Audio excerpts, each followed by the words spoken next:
Hey guys, welcome back to my channel, Shut Up and Read. Today I'll be discussing the few books that I read this past month in September. This time around they're all arcs and they all just came out recently. I think they all came out sometime in September. One of them came out in October, but anyway, let's just get right into it.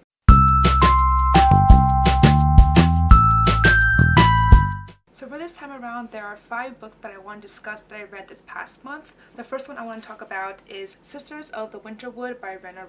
This one just came out on September 25th. So just a quick short summary in terms of what this book is about. It's about these two sisters, Liba and Leia, and they live in this remote village really close to Ukraine. And for their entire lives, they lived a very sheltered life. And their mother had always warned them to be very wary of strangers and to just be careful among them. And then one day this group of men arrives and one of the sisters starts to fall under their spell, and then there's a bunch of dark forces that starts to lurk onto this small village, and at the same time they start to discover this family secret that's been passed down for many generations. So this book just has a very magical realism element to it. There is a lot of siblings and family love as well, and a lot of family secrets. So this book is absolutely amazing. I really enjoyed it. One thing that really stood out to me was the writing style. So this book is set in 2 different POVs, it's Liba and Leia, and I love the distinction between the 2 characters because one of them was written in prose, so it was like your typical book where it's like paragraphs and sentences. The other one was written in a poetry format. So because of these 2 distinctions, one, it was really easy to tell who was who, and second of all, it also proved, to me at least, how different they are in terms of the way how they think. So that was an element that I actually really enjoyed. To be honest though, in the beginning when I first saw that it was a poetry, like half of the book was in poetry format, I was a little bit worried because I am not the best when it comes to poetry. I never liked it when I was growing up, and when I read it I just can't really get into it.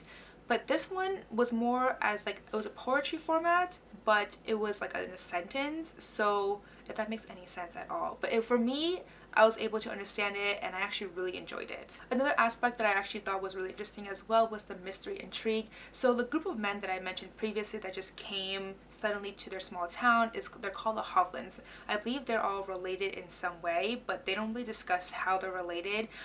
Because they all look really different, but at the same time they're all very similar. So these men are called the Hovlands, and I really enjoy the mystery intrigue behind them. I personally thought that was very interesting, and I love the fact that it brought a very intriguing light to the overall book. And as I stated earlier, there is a very large element of magical realism in this book, and sometimes for me I feel like magical realism is a hit or miss. They're either done extremely well or extremely poor. So I was a little bit hesitant about that but they're done well. They are incredible. I really enjoyed it. So for this book, I actually really enjoyed the magical realism aspect to it. Also kind of a spoiler, but not really, because I believe when you just click on Goodreads, someone had mentioned it right off the bat that there are swan people and bear people involved, and it's also in the cover of the book as well. So I don't know if that's really a spoiler. It's not really a spoiler, I think, but that aspect that goes into the magical realism is a part that I really enjoyed as well. Specifically, I just really liked how the author depicted how different the swan people were compared to the bear clans, and obviously why they're so different and how they're just so different, and that mentality of these are my people versus those people. I thought the author did that extremely well. So being a young adult, well, I think this might actually be considered more of a new adult, because there are some elements in it that I would not really consider or recommend towards a younger group for the young adult crowd. It might even be considered an adult fiction, but being a young adult / new adult book, there is an element of romance in it, and I love that aspect as well. Personally, for me, my favorite romance was between Liba and David. I'm hoping I pronounced the name wrong. It's like David but with an O, so it's like David. I love the fact how they were so adorable to each other, and the fact that Liba grew up very insecure because of the way how she looked and just her size in general. She never really thought of herself as feminine or pretty. That was all for her sister, and so she was very insecure the entire time, specifically for the romance between her and David. But it was also so obvious how much he adored her, because whenever he interacted with her, you can just tell, you can see the sparks flying from his expression, even though I'm just reading it and I don't actually see anything. But it's so vivid, and I was able to visualize everything very clearly. So there is one thing that I would say I am still kind of confused about, not necessarily in a bad way, but I'm just confused as to how this book played out, I guess, in this aspect, and that's the timeline. So in the beginning, Liba and Leia are basically left alone. Their parents, there's something that happened to her father's family, so they go off. And this happens really in the beginning. This is why, you know, Leia was able to get distracted by these group of men that just came to their town, because their parents were no longer there to kind of oversee them and guide them against all that negative evil element going on. So from when their parents left to when they came back at the end, I don't know, like that part just threw me off, because to me it seemed as if months had passed, because there's just so much stuff going on with the whole like romance aspect and the Hovlands and the tension between the two sisters and all that stuff. And I just thought, for me at least, that months had passed. But I think in reality it was a very short period of time, like perhaps just 1 month had passed. I don't know, it kind of confused me at the end, because the entire time I was saying, oh yeah, it's been days, etc, etc, and all of a sudden at the end it's like, oh, I think it might have only been a month. So maybe that's just another aspect of the book that's really interesting, because you feel like you're in there for such a long time. You get sucked into the story and you feel like you've been living in there for the longest time, in a good way.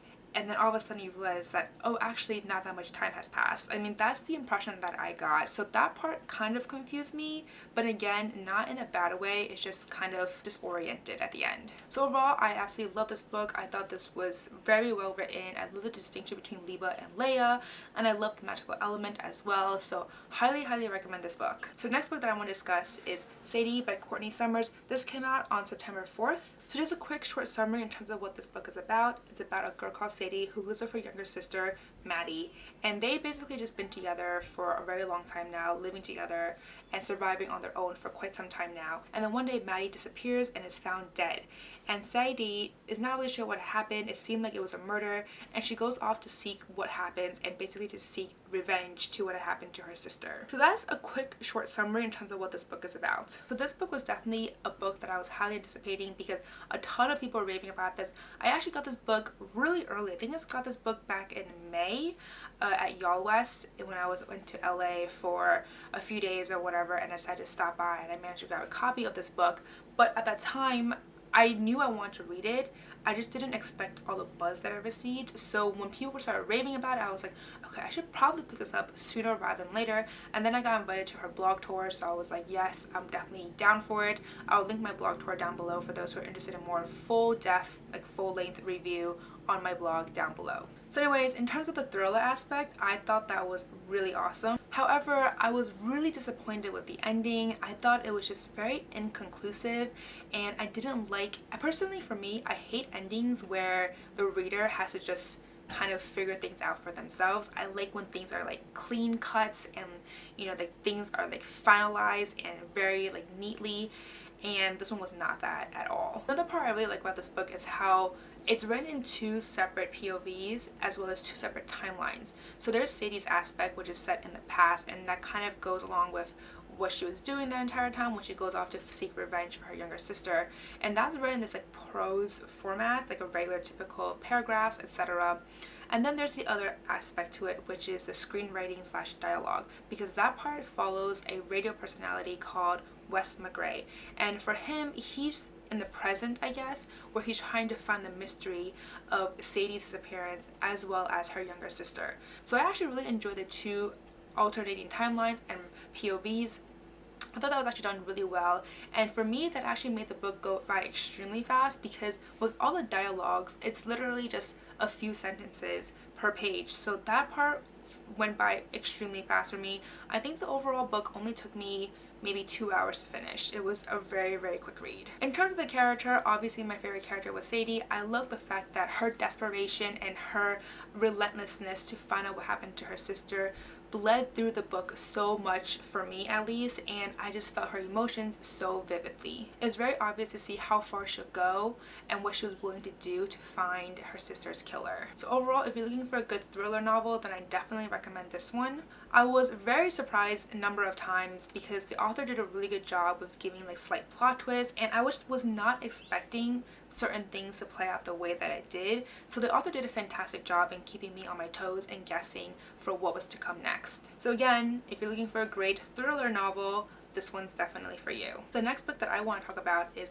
A Heart and a Body in the World by CALETTI. This one came out on September 18th.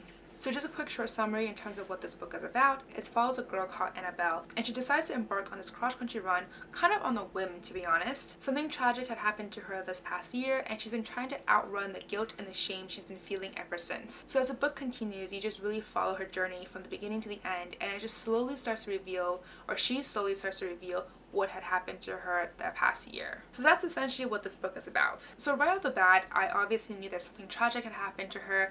What I didn't know was what that tragedy was. I thought maybe it was something else because she kept describing as the person as the taker. So I thought the taker did something else to her, took something else from her, but that was not the case. And it wasn't until the last 50 or so pages that I finally started to get an inkling of what had actually happened, and then I realized I was so completely off course. So honestly, if I had actually looked on Goodreads, I think people had mentioned that this book focused on certain things. I don't want to talk about it in case it's a spoiler. I don't think it's a spoiler because some people actually prefer to know prior going into books if there are some trigger warnings. So I'm not going to talk about it, but if you look on Goodreads, you can find out what it is, because I just don't want to spoil something in case people don't want to know. Because for me, I actually like to go in not knowing what to expect in terms of that kind of stuff. I like to kind of keep guessing. So I thought the author did a really good job on that aspect, because I was continually guessing in terms of what had actually happened to her last year. So anyways, back to the book. I actually really enjoyed this book. I love the fact that there are just so many emotions evoked in this book,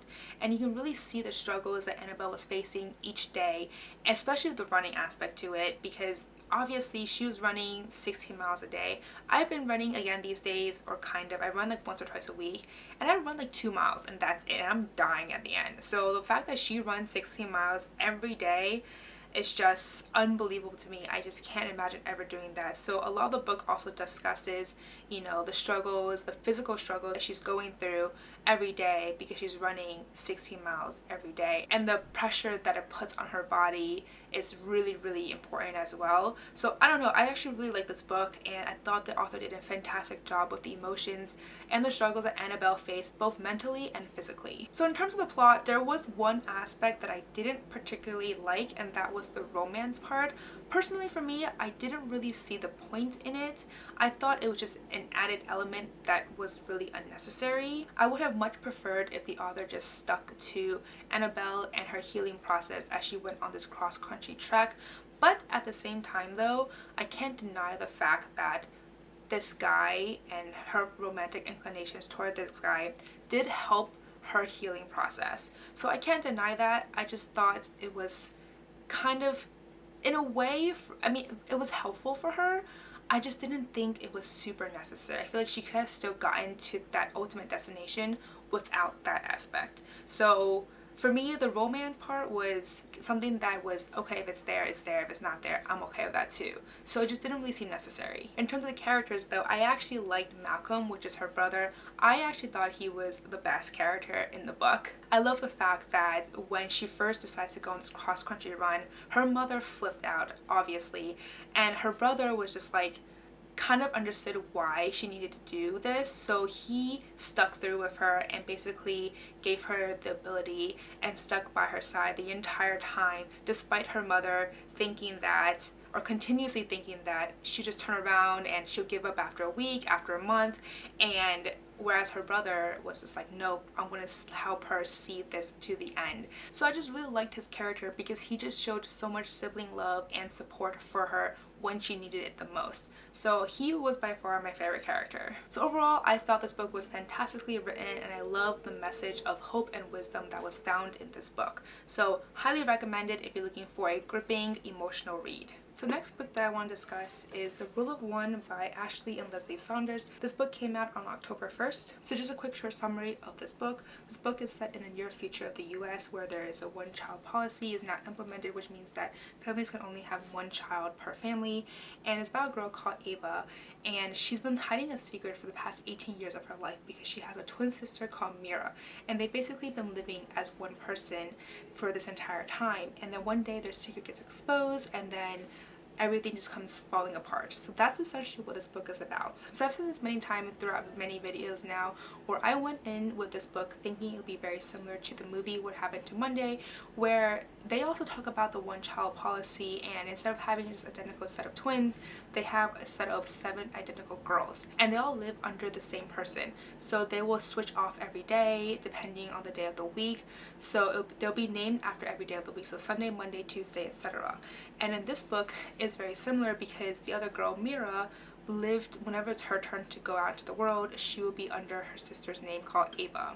So with that kind of premise, I went in thinking it would be very similar, and I was just more curious to see how it would differ from each other. So once I got into the book, I realized that even though the original premise is very similar, the book and the movie is actually incredibly different. The book really focuses on survival and being on the run and escaping from the people looking to hunt them down, whereas the movie really focused on what happened to Monday, and it was more of a mystery slash thriller. So at the end of the day, I actually found the book to be quite interesting, and I loved how different it was compared to the movie, even though the original premise of it seemed really similar. I also enjoyed the fact that this book really discussed a lot of important things such as overpopulation. I mean, that's literally the main reason why they decided to implement the one-child policy, and also focus a lot about family issues and how important family is when you can only rely on your sister, and thus making the point that family is actually incredibly important. Also, I don't know if I mentioned this, but this is actually book 1 of a series. I didn't know that going into this book, so when the book kind of ended on a cliffhanger, I was a little bit surprised because I didn't realize that this is actually the first book of a series. But regardless though, I'm actually quite intrigued with the rest of the series, so I think I'll be picking up the rest of the books when they do come out. So overall, at the end of the day, I do recommend this book. I think this book discusses a lot of fascinating issues.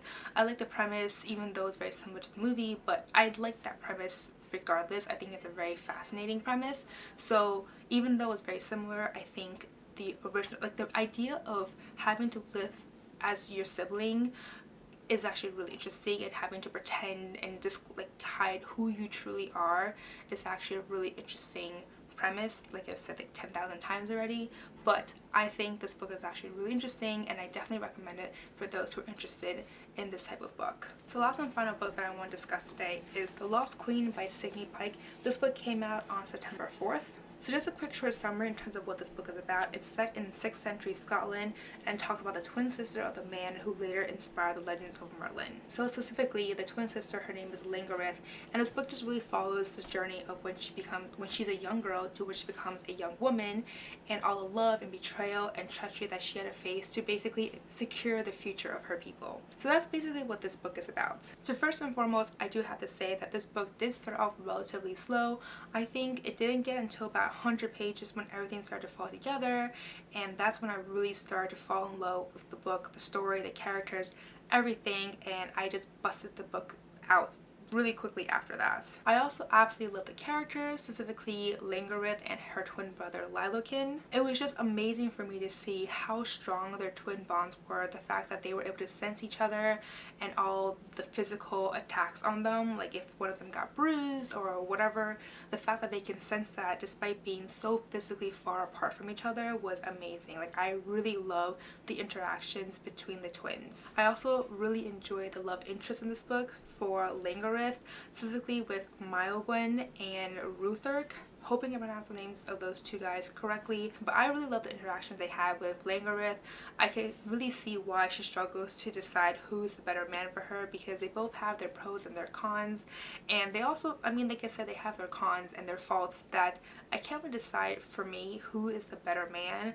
But I really like the two of them. They're both really positive in their own ways. Like, Maelgwyn has lots of passion. Rutherk is more about like intellectual and kind of proceeding things with cool, like that level-headed brain of his. So they're very different, very different men, and I can definitely see why she struggles to figure out who's the best man for her and who her passion, like who her interest really lies with. So I really liked the love interest in this book. I mean, I thought both guys were great choices, to be honest, and I can see why she struggles so much to find out who's the better guy for her. But at the end of the day, the best part for me at least was definitely the writing. The author did such a fantastic job of describing the history, the details.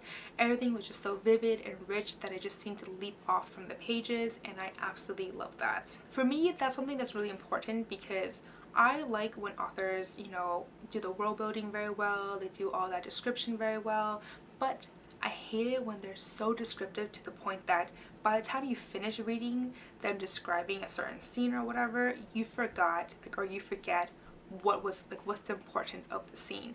That's my, like, biggest pet peeve for, like, very descriptive writers. But for her, she did a really good job with making sure there's enough details that you know what's going on and it's very rich, but at the same time it's not so descriptive, like so flowery, that you lose sight of what's actually important. So I think the author did a fantastic job with that. So at the end of the day, the only negative thing I can say about this book is that this is book 1 out of a trilogy, and this book just came out. So when I finished reading it, I was just like, where's the rest of the book? Where can I find them? Unfortunately, the next book doesn't come out until next year, I believe, possibly the year after. I think it's next year. But regardless though, this is why I hate reading the first books, especially for trilogies or any series in general, because I hate having to wait, especially if it's a good book like this one, where I absolutely loved everything about this book. And the fact that I'm done with it and I'm like, okay, when's the next book coming out, or where can I find the next book, and I can't because the only thing I can do is wait for a year. That is the worst thing ever. So that's basically the only negative thing I can say about this book. Overall, as you can clearly tell, I absolutely love this book. Highly recommend it. If you love Arthurian inspired legends, I mean, this talks about the legends of Merlin, and therefore it kind of goes into detail about Arthur of Camelot, but it's also described as having Outlander vibes to it, which I definitely agree. So if you like Arthurian legends and you like Outlander series, then I definitely recommend this book, this trilogy as well. So overall, that's all I have to say for this video. I only read a few books for this video, but if you want to go for my full wrap up where I read like I think 15 books, I'll link my blog where I would do where I did a more comprehensive wrap-up post for you guys to check out for all the other reviews that I did this past month. But anyways, if you had read any of the books that I mentioned today, let me know in the comments below if you enjoyed them or not. If any of these books are on your TBR, let me know all in the comments down below. But as always, if you like this video, please do give me a thumbs up and subscribe down below. Don't forget to follow me on Twitter, Facebook, and Instagram. That's it for today, guys. Thank you. Bye.